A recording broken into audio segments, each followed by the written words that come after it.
মা, বল। আজকে তুমি কিসের শাক নিয়ে বসেছো এতগুলো? দেখ তোর বাবা আজকে কি শাক নিয়ে এসছে।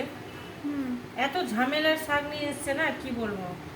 আমার বিরক্ত লাগছে এইসব শাক ভাজতে। এটা শাকটার নাম কি বলে দাও? এটা হচ্ছে পাটের শাক। খেতে ভালো, কিন্তু প্রচুর খাটনি হয় এটা শাক ভাজতে। এই যে দেখ, একটা একটা করে টেনে ধরতে হয় শাকগুলোকে। খেতে ভালো, রান্না করতেও তাড়াতাড়ি হয়ে যায়, কিন্তু ভাজতে অনেকটা টাইম লাগে। এইভাবে দেখ এতগুলো, আর শাক পাওয়া যায় এতটুকুটা, বাদ যায় এতগুলো।